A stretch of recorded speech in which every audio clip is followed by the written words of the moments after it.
Hello everybody, and welcome to this next video of my ongoing computer saga. If anyone has been wondering as to why the videos have not come out lately, it's really quite simple. Yet again, I'm experiencing computer problems. This case with the new rig, which I built in, now it's 2021, so in 2020 I started building it about a year ago, and due to parts limitations it took a long time to get going. Once I got it running, I thought, oh wow, I finally have something reliable to edit videos on, and it was. For good, I want to say 5, 6, 7 months, about a year actually, and then that system decided it wasn't happy and became a pain to work with and started crashing randomly and causing all kinds of problems. I've lost some, I don't think I've lost any footage. I have everything backed up. Luckily a lot of the stuff I just hadn't gotten started with. Whatever the case, I can recover that, but I still need to have some kind of computer to sort of do my video editing on. Enter this system again, the 2017 built Ryzen 7, which became a Ryzen 5 3600 in the most recent upgrade I've done, which is now finally ready for yet another upgrade. I'm going to be taking this thing up to the new Ryzen 5 5800X. Alright, pardon me, Ryzen 7 5800X. Here it is here. I believe this is an 8-core processor. If I'm not mistaken, I believe that's an 8-core processor. Yeah, I believe that is. Again, it's a new 5000 series that's won all kinds of awards for its efficiency. I'm also going to be putting 32 gigs of RAM on this unit, as seen here. Something I picked up from PNY. It's no, this is actually Viper memory from Patriot. 32 gigabyte kit. I'm also going to be changing some of the fans out. The two small fans on the rear of this unit, which has these annoying tiny fans we see right here. One of them is making noise, so I'm just going to change them both. I've got these two fans to shove in there to try to fix that. I'm just going to change them both to make sure of it. They're not expensive. I've gotten a few of them because, as it turns out, a bunch of these never got delivered, at least initially, and then I wound up receiving them months and months later. But I think almost a year later in one of these cases. I've got a third one over here. I'm going to go ahead and basically put all of these in place of what was in there originally. I'm also going to install, just like I did on the later Ryzen build, which I showed on this channel, one of these fans to the side of the case to allow some more air pressure to come in, to put more of a positive pressure on the case to keep the processor cool. As again, this case is somewhat lacking in ventilation. There are only two small fans at the back and 120 millimeter at the front, so it's kind of lacking in terms of airflow. Even though these sides are both punched out with these vents, I want to draw more air in and keep that processor well supplied. I will also be putting a filter on this fan to keep everything nice and cool. This is again the twin blade UFO cooling fan, which I put on the other computer, which seemed to help it out so much. So I'm going to use that again here, as I have one. I had planned to do this a long time before this happened.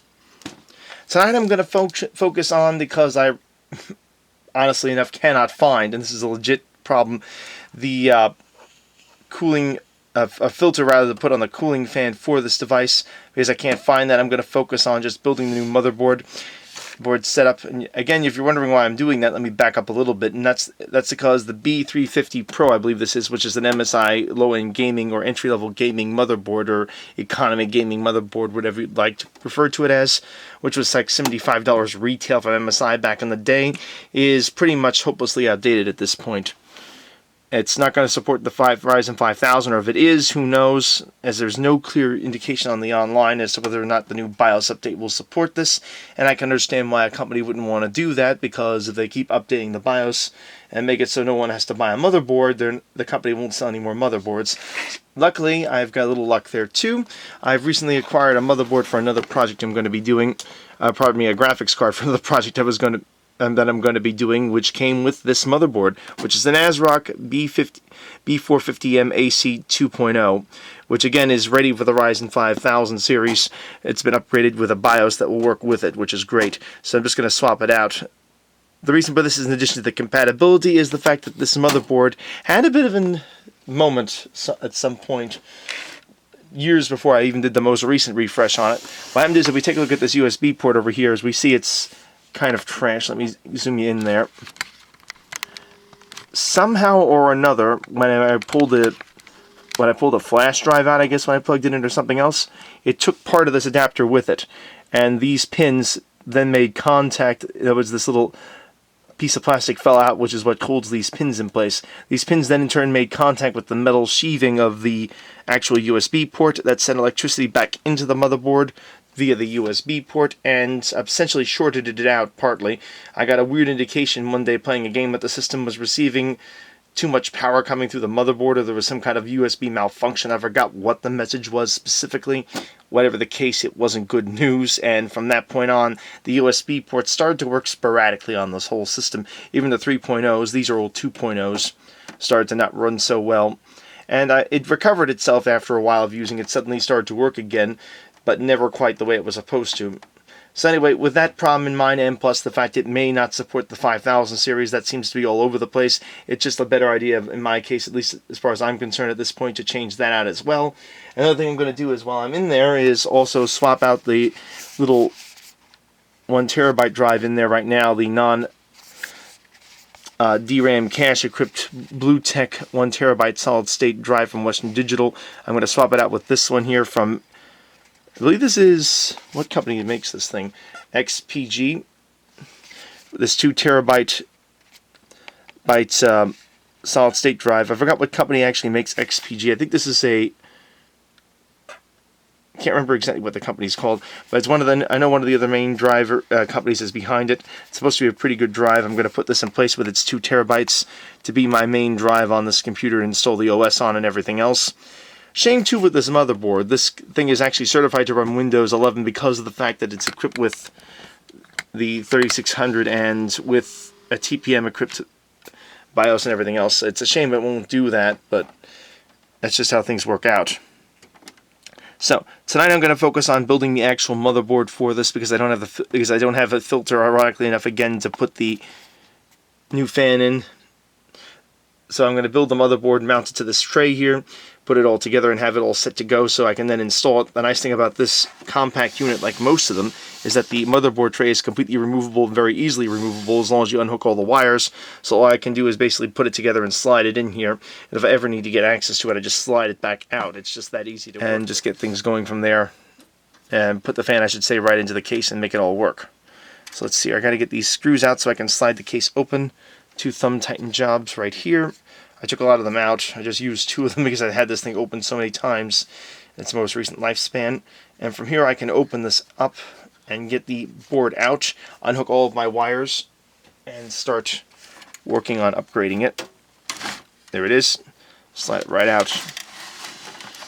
I'm going to be keeping, I should mention, this graphics card because graphics cards, in case you've been hiding under a rock for the past, I don't know, 2-3 years with all the crypto mining and pandemic issues alike, have become almost impossible to find. Besides that, this is a pretty decent card. In fact, it's very beefy. It's a 1050 Ti, 8GB card, plenty of power in it, very reliable card. That's going to stay around. It's going to get mounted in the new system once I've built it, and I'm going to do basically most of the upgrades for this tonight, hopefully. We also see that I've done in the past a new heatsink. This is a Shrunken cooling heatsink on here. This is going to be staying with this particular system. It's going to be cooling again now, a more powerful processor. There's room for, and I know, and the other reason why I'm keeping it in here is because I know it'll be accommodated by how tight this particular case is. I'm hoping that this power supply, which is a full-on ATX one, does not cause any issues. If it is, that might be something else I have to change yet too. But first things first, let me work on getting all this transferred over and getting the new motherboard all set to go. Again, to get everything out, I'm going to unhook all of my wires. This front panel here has to come unhooked. Bye-bye. Get myself out again. Pull these front panels off here for the drives. Gonna leave the hard drives in there for the most part, the storage drives. I have this again. This has got that crazy 2.5-inch mod where I modified it to take one of those compact external hard drives and a 3.5-inch bay with all kinds of adapters I did. That was pretty cool. It worked too, and worked very well, and still does work. This has 16 gigs of RAM, which again is going to get salvaged and used for another project. Just one more power connection to pull off on the back over here for the CPU, and this whole area will be free. Power supply, I think, is a 750. Yep. So I'm going to keep my 750 watt power supply in here, at least for the time being. one more power connection on the graphics card, and this will be all free to pull out and work on. There we go. All that is done. And there we have it. One motherboard tray clear. Oh, not quite. Something's loose there.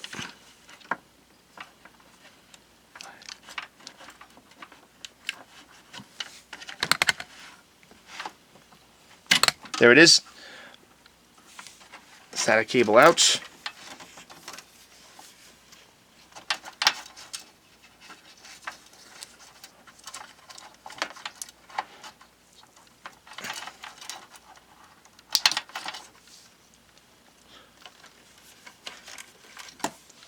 And there we go. All that's done.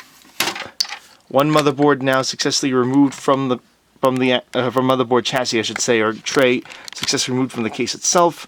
Now I can get to work stripping this down and installing my new motherboard onto it. Okay, so let's take a look in and see what's a-cooking. As they say. Turning myself carefully there. Here it is. Instruction manual.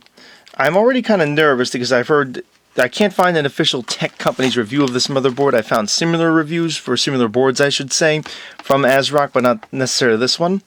Let's see what we got here. Here's the M.2 screw. Note to self, keep track of this. I'm going to put an M.2 drive in this as I showed before. We got a Wi-Fi antenna. This thing actually comes with Wi-Fi, which is a nice little touch. Something I didn't mention before. There are actually two of these, so that's a nice little feature. I don't have to worry about running a cable to it. SATA cables. I don't think I need these for this build, but I'll keep them handy. But I think I'm going to reuse what I have because those cables work, no sense in changing them. And of course a shield. I/O shield, pardon me. Confusing those things. And here is the board. Going to use what has been called everyone's favorite cheap test bench, the motherboard to actually the motherboard's box, pardon me, to actually assemble the motherboard and get it ready to work. I'm going to ground one more time because I'm not taking any chances here. I don't want any mishaps, period. I need this thing to work perfectly.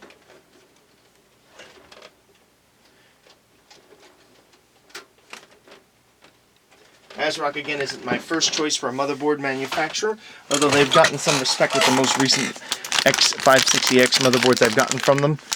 But these days, it's more about what chipset you have and less and less about the actual vendor that's putting the chipset in the board. Let's go get this out now. I'm going to keep this foam on the bottom to protect the pins on the base of the motherboard, and there we are.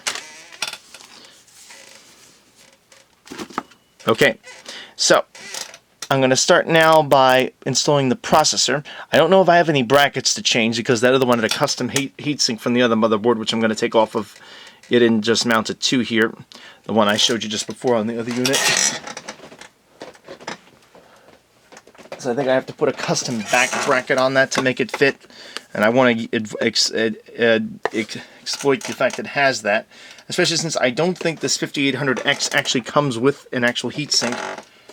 The box feels way too light for it to actually include one, in my opinion. That's just me.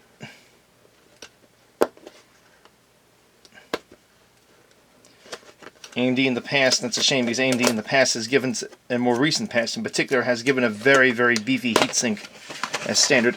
And yeah, there is no heatsink on here. Just a CPU, and there she is.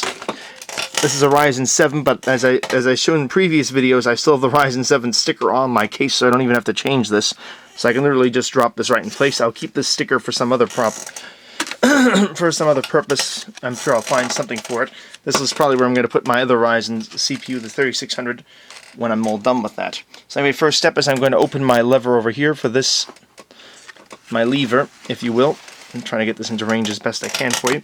What I've done there is I've just popped open the actual CPU socket by lifting that lever on the side. I'm going to now take my CPU out, the 5800X, align this little triangle on the side of this up. I can find it right here, and carefully not avoid dropping it, with the point on it here. Here it is. There's this tiny little dot on the top here. I don't dig the fact that they cut this down to this little dot, if I can get my camera to focus here. And there it is, that little dot on the top here. I have to line that up now with the actual motherboard itself. Almost look like dust there, but it's not. And just place it down. If it doesn't go in, oh, there it is. It went in perfectly the first try. And now I'm just going to close the top, like so. And Viola, I just installed my processor. Next, I'm going to work on getting that heatsink off the other motherboard, which I think has a back bracket. I'm going to take that off and mount it in place here, or see if I even need to do that. Get that all mounted in. Then I'll deal with the graphics card and so on and so forth. Or I may just leave the graphics card in until I actually install it in the case itself. So let me get moving on that. I've now successfully pulled my heatsink, the upgraded heatsink, off the other computer. Now I'm ready to start installing it onto this computer. I found it really isn't too tricky. The nice thing about these AM4 motherboards is they already have a backing plate installed, so I'm just going to reuse that. All I have to do is get the standard mounts for a standard CPU off. That's why, again, it's a good idea. It's a good idea that I decided to do this on the motherboard's actual mount. So I just took off that first one right here. Let me show actually this one. Sorry, that wasn't in the shot. I didn't realize it. So again, it's pretty simple. I'm just going to counterclockwise turn these two screws. You have two of these mounts here. Both of them have to come out to mount the new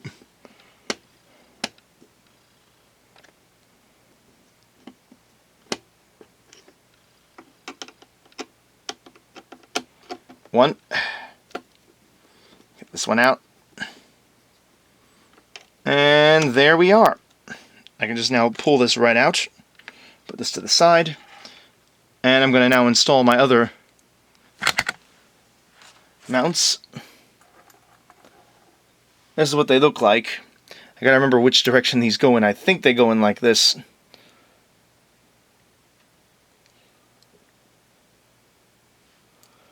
They should go in like this. If not, I may have to go with a standard heatsink. Oh, wait a minute. No, they go like that across here.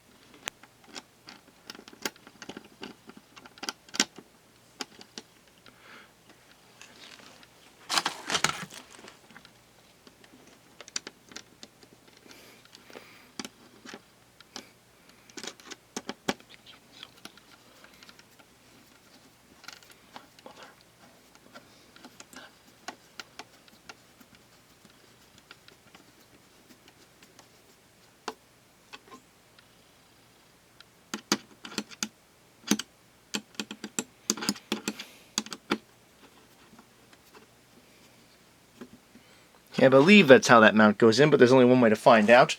Next, I need some heatsink compound. The white run. Here's what I wanted to use. This is Corsair TM30, which I've used this more recently. There isn't too much difference in heatsink compound as it's been discovered over and over again. It's very simple, as long as it's name brand. So I think I'm going to use this stuff instead. Got the syringe-like applicator. I've already used it once or twice already. So I'm going to now take this and put this in here. Undo the thing on the bottom here. And just do a line straight across.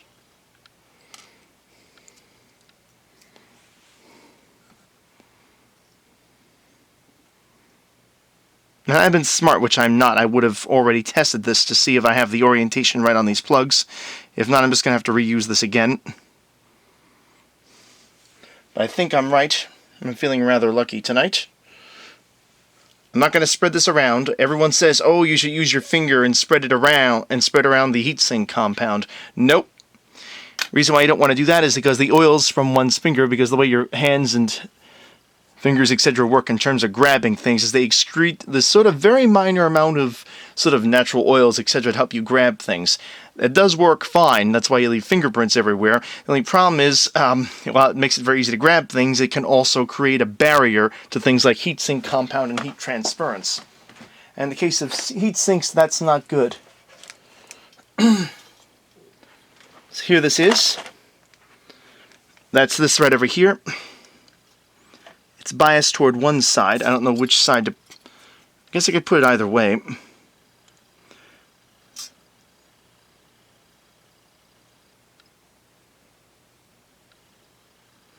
I think I'd rather do it this way so it doesn't interfere with my graphics card. Oh, I just touched the base.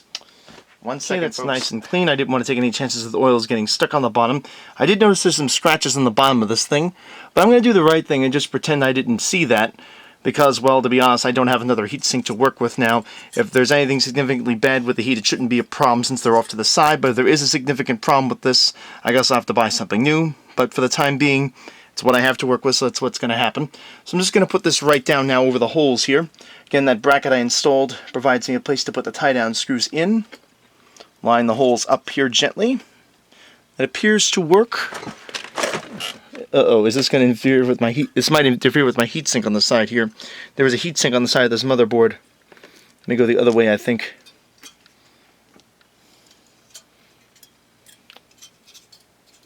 I think I'm just going to leave it like that and see how well that works.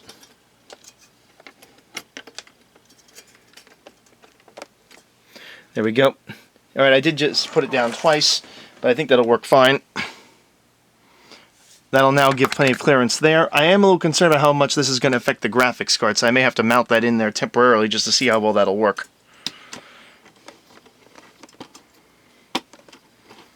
Now, the trick with installing any of these custom heatsinks mount things is to go a few screw turns on one screw and a few on the next. Once you finally get the screws started, you have to get the threads in, aligned correctly.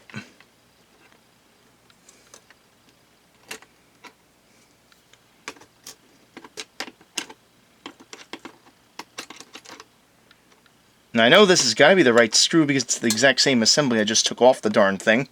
And I know it's facing the right way because this is how it was when I took it off. I kept the orientation. There it is. That's now in. Let's see if I can...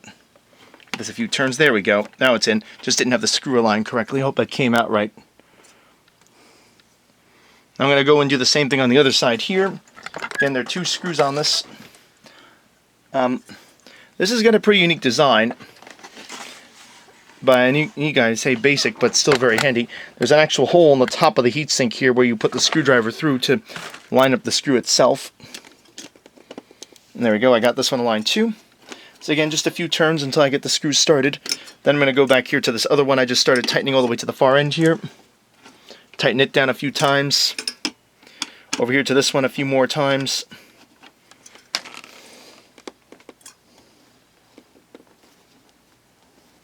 Try to keep it as balanced as I can. Over here a few more times. Over here a few more times. And so on and so forth until you can't tighten the screws anymore. So you want to make sure you have a good screwdriver. The one I have is off the shelf from Walmart, but it's actually not bad. It's a Stanley Phillips head. I've had a passion with these screwdrivers since I was a kid, disassembling toys.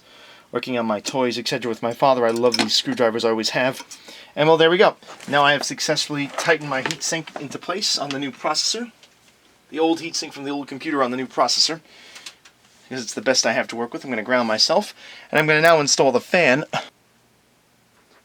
I just noticed something on this. I never had this that far apart, but if we take a look at the bottom here, there are some shims on the side of this right here to actually make up the distance in it. It's only for one side, but still, it's kind of jank. If I'm honest, it does not come off as that high quality of a setup. Oh, it turns out I did put it in that direction anyway, with it overhanging that thing, but it doesn't look like it's going to be a problem. Alright, so that'll work, I guess. I'm now going to just mount this thing in place here with these shims. I still can't believe they put 3 or 4 shims in here to make up the distance. That's kind of a not so confident building item. I don't know if I noticed this when I put it on originally about 2 years ago on the old rig, but I know it's there now. I'm going to make sure that I can reach the CPU cooling socket here with whatever orientation I choose on this, because that needs to be plugged in. If not, the system will not be able to properly command the CPU fan to heat or cool my system. Easiest way of dealing with this is to plug it in right away, and then make sure that whatever orientation you put this thing into, it will actually reach. And also make sure you cable manage it, which is something I'm not 100% great with. I think that's the downfall of most people building PCs. That's just my opinion. Okay, I'm going to go like this, I guess. Maybe wrap it around. I don't know. I don't like the idea of touching anything with that. Before I finish the installation of this heatsink, I just realized something. I'm going to have a hell of a time putting in the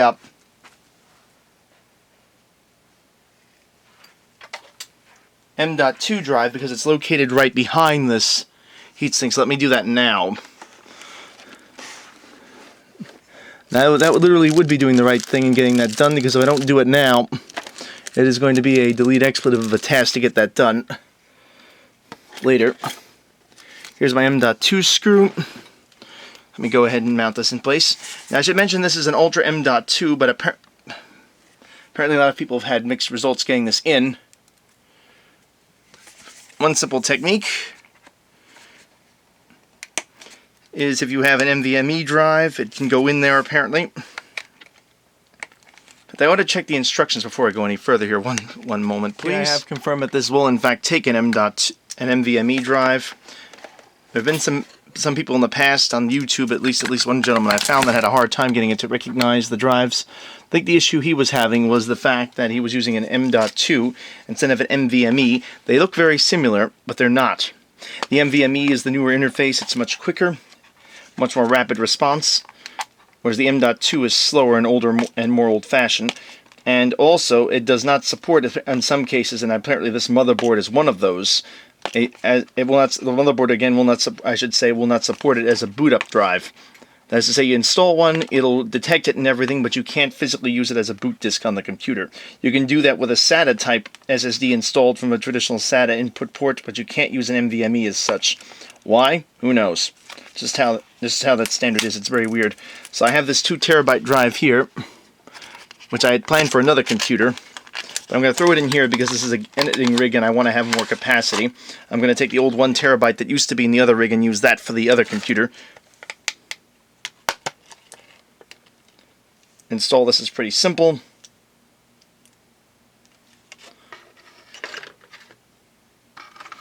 First I have to make sure this is in the right position. It usually is. This little mount over here on the side. I'll zoom in a little bit so you can see it. That's the SSD support mount. The NVMe M.2 support mount. I'm going to install this at an angle. They call it an M.2 Ultra, but according to the instructions it will support NVMe. And again, I have to install it now because of the way this board is laid out, which is awkward to put it mildly, because if I don't, my heatsink is going to obscure it to make it too difficult to get in there. So there it is, it's installed at the angle. I'm going to press it down now and take this little screw that comes with the board out and put that in there to actually tie it down. I've got a smaller screwdriver here, which I'm going to use to actually tie it down, and then that'll be installed and I can get back to trying to get this stupid heatsink in. So it's a good thing I did notice this, otherwise I would have probably had to take the fan off again, because I don't think you're going to get access to this too easy considering how close this is to the heatsink once that fan is in place. Rather, I don't think I would have. So, let's now just put that in place here. Hold this down with one hand and get this in there with the other. This will be essentially a brand new install. I had initially planned before I found the questionable support on the motherboard for the Ryzen 5000 series processor, to just use the existing motherboard, even though it was in so-so shape. I figured it's just easier to do that, but finding that it isn't in the greatest shape of its life, and also the fact that it probably won't support it. If it does, support would be questionable at best. And because the board isn't in the greatest condition of its life anyway, I just figured just do that. And since I'm doing that, I might as well just go for bro and put the new drive in there.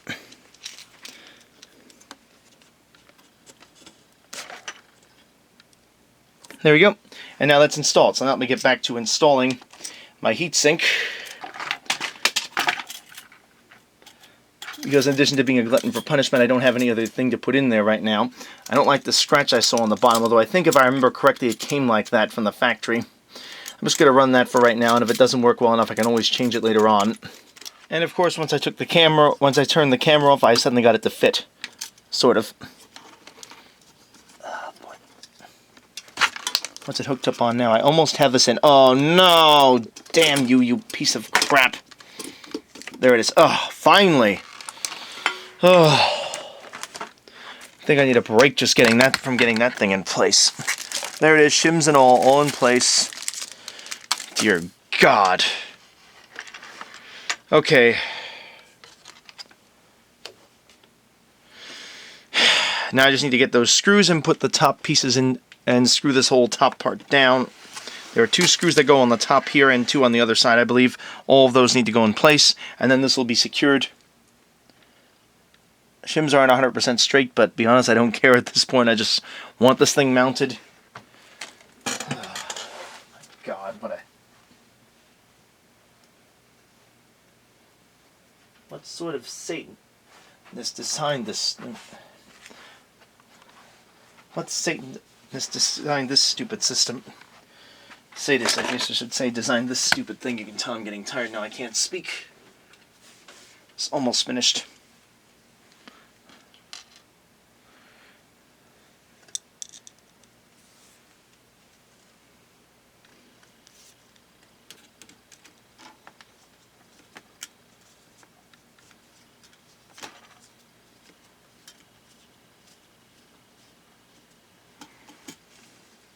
Two screws, one is there.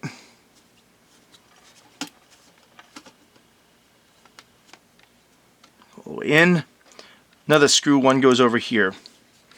Piece of El Crapola.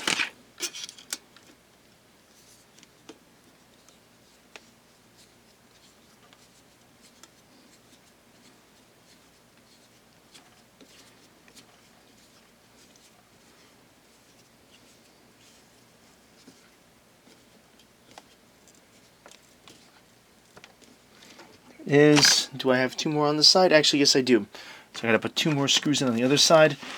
Let me see if I can find those things. Maybe I should have put one on one side, one on the other, but it's too late now.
One more screw on this side of the heatsink. Hope the other one wasn't shot. If not, it's not. I just want this done. A few more turns and this will be secured.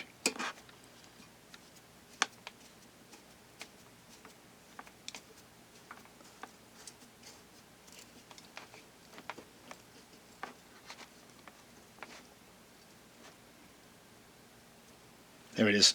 Okay. Heatsink's mounted. Finally. Now, all the time, this is probably going to be edited for time, but just so you know, installing the span on the heatsink itself was the problem. The heatsink itself wasn't too big a deal. Luckily, one of these screws was loose, but it was one of the ones I could get access to without having to pull the heatsink, so I solved that crisis. Okay, next. And so the final step before I'm ready to actually drop this into the computer itself is to install the actual RAM. Then I'm going to drop this onto the actual installation plate. Okay, after a lot of struggling, I finally got both RAM DIMMs clipped in over here. I'm assuming that's dual channel mode from what I can tell from the instructions. If not, I can move them around later. That takes care of the basic assembly. Now I'm ready to drop this in place of where the other motherboard is. So I'm going to go move over to that system, drop it in place, and install it, plus my graphics card, and start wiring everything up. Normally I would test fire something like this, but my test bench is not available right now, and in order to get a power supply, I'm going to have to rip it out of that system, and a compact box like that is going to take a lot of work to disassemble, and I don't have anything available to test it with right now. So I'm just going to do it like this. I know it's not the preferred way of doing things, but that's how I'm rolling. Now, the next step I'm going to do before I even bring my board over here is to put in the new the I/O shield, pardon me. I keep calling it the heat shield, but it's an I/O shield. Fairly plain compared to the MSI one, which looks a lot nicer on this unit. Anywho, let's pop this out. This is again the one from the MSI. Kind of stylish, to be honest. Although this board doesn't have Wi-Fi, the new one does, so it's Nice plus right there to start with. This doesn't have much in the way of dust on it. Let me clean this off before I proceed.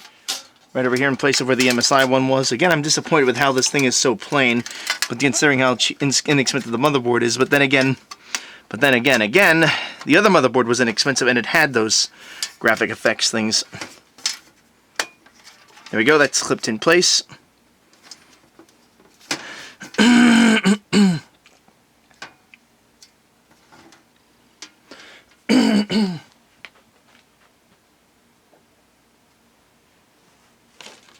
Okay, here's my heavy motherboard, mainly with the heavy heatsink in place now. It's going to slide it carefully onto the mounts themselves and feed it into these holes. There is a lot more wiring I'm going to have to run. I'm looking here just to get this set in place so I can test it.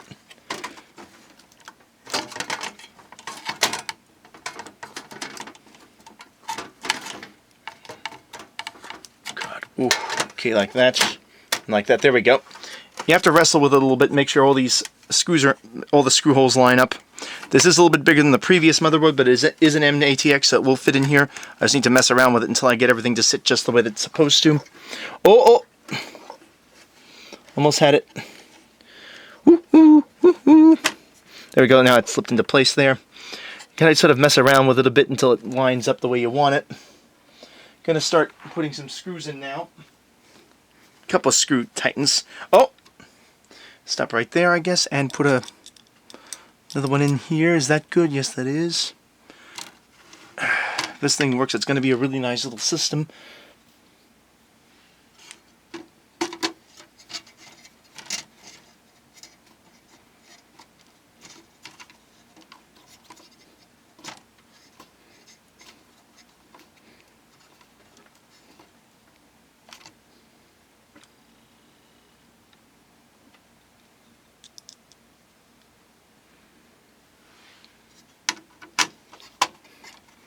And now I'm going to have to run into my parts storage area and get some screws. 1, 2. 2 more screws I need and I should be good. Okay, let me get those. Okay, I didn't bother filming it, but I did get those screws in. I found them and put them in place. Now I'm going to deal with the elephant in the room, and that is this noisy fan. How do I know this is the problem? Well, in addition to testing it before, if I spin it, I don't know if this will come out in the camera, but it's kind of hard to hear, but the bearing is most definitely shut on this one, and it makes a lot of racket when I use the computer, so this has got to come out, and since I'm in here now, I might as well get rid of it through there anyway, so it should work fine.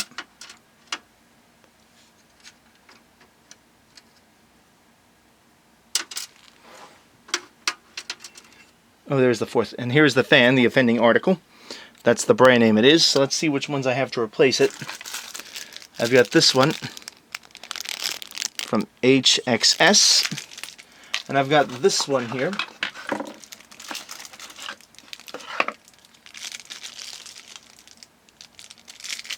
from XLEE. And I've got this one over here from the same XLEE manufacturer. I think I'll take this one since it's already out of the box, just to make it easier. Make use of that. And let me make sure I have the thing set up in the right direction.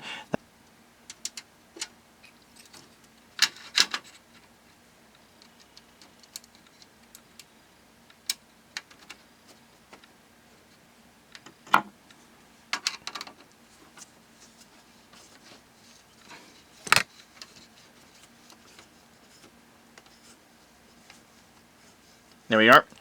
A very simple yet very satisfying job. As I know now, it will not make all kinds of racket like it's been. This horrible droning and growling noise it makes. I know I've gotten rid of that now by installing that. Now let's grab one last fan. I guess I'm going to install that up here. There is an extra fan slot up here which I can put it in. I think that's at least a slot I can install it in, if I remember correctly. See if the holes line up. Probably not. I don't know. Oh, no, it's not going to work. At one point you could with these things, but apparently not anymore. Let me look at the broken fan and just use that as a mock-up attempt so I don't open another fan uselessly.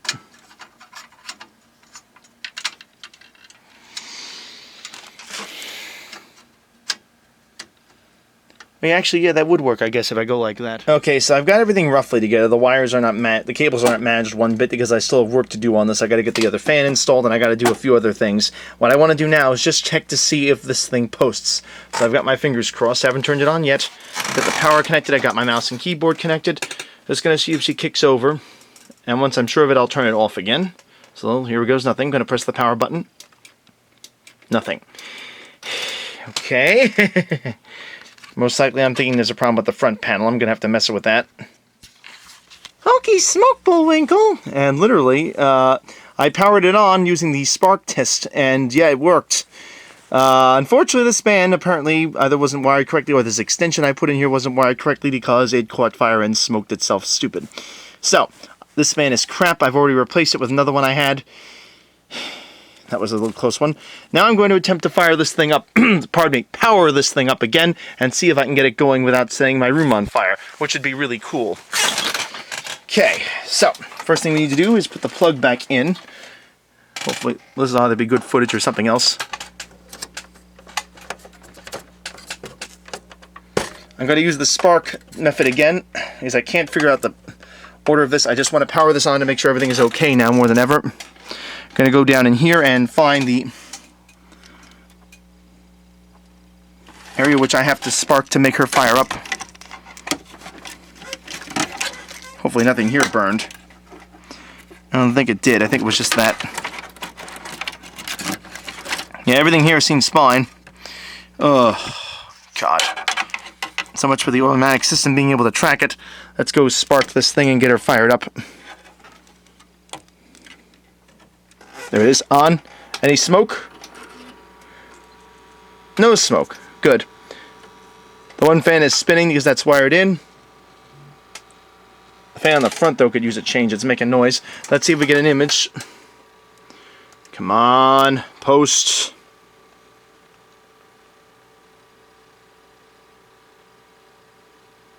Thinking the RAM isn't in correctly. Let me give it a few more seconds to make sure.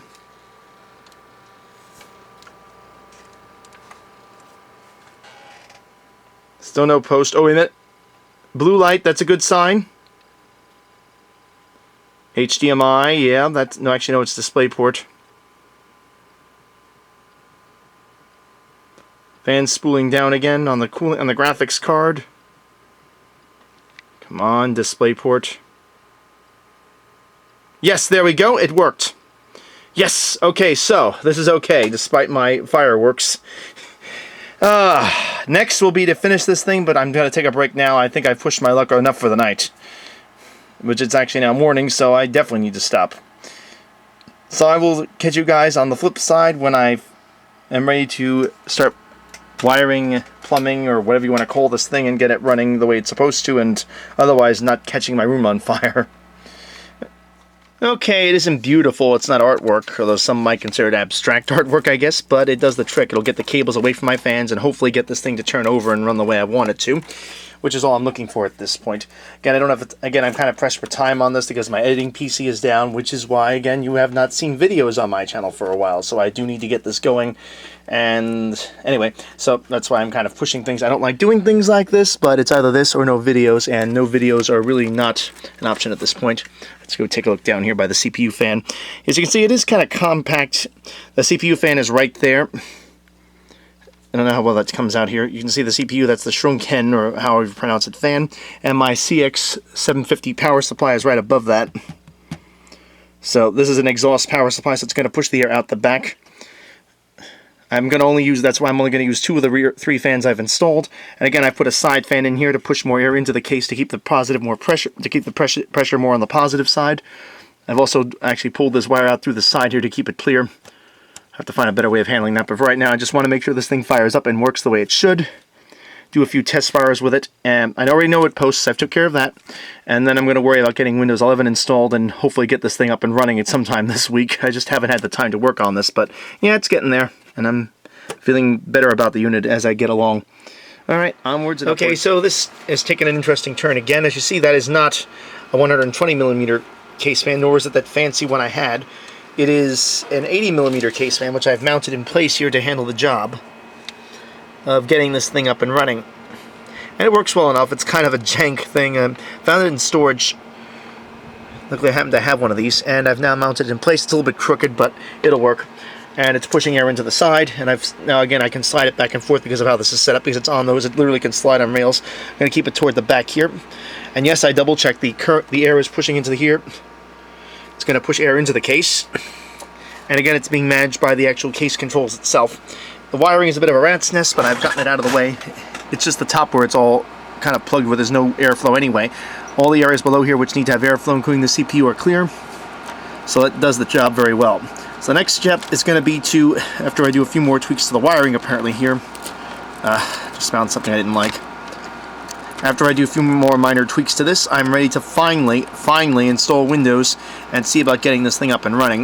It's going to have Windows 10 on it. Then I can install my video editing software and hopefully start getting videos out to you folks, including this particular one. So I'm not sure if I'll end it here, but I'll kind of just stop it at this point. But I'll stop here at this point and see whether there's anything else worthwhile doing to film in, and I'll go from there. Okay, that about ties this mess up, at least as best as I'm going to get it.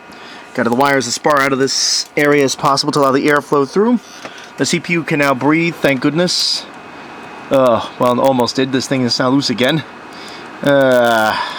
Darn zip ties. So I have to find some other way of tying this up. Maybe I'll just use string in the end. That's one way of handling it. But yeah, I've got this as good as it's probably going to get. Okay, take 1223. I've now borrowed this strap from another disused power supply, which is a Velcro strap. That will hold the wires together. That's what I'm doing. So next I'm going to try to get Windows installed on this and hopefully get this rig up and running for video editing as soon as possible. Hey everybody, I'm back again on this project. I have it now up and running. Temperatures are good. It's running at idle around 30°, and under load, or at least a partial load, it's doing 60°, so I'm going to call that good for the time being. I'll do a more thorough load test once I do a few more tweaks to it, but for the most part, this is done. Thank goodness, because I needed an editing rig.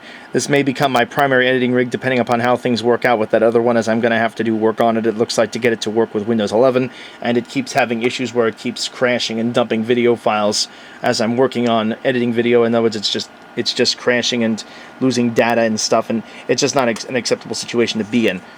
So, anyway, I've got Windows 11 installed on this, which proved to be a challenge and a half by itself. Again, the couple of specifications let me back up that you will need to run Windows 11. You need what's called TPM, or Trusted Platform Management. This is sort of like an external traffic cop or an internal traffic cop on the motherboard that acts as an extra security guard that will stop something from booting into your system and nefariously putting a virus in the actual UEFI BIOS and or even in the OS as it boots up. It's a very handy little security device, although a lot of people have complained it's already outdated, but better than nothing. You also need Secure Boot enabled, which is something you can enable in your BIOS.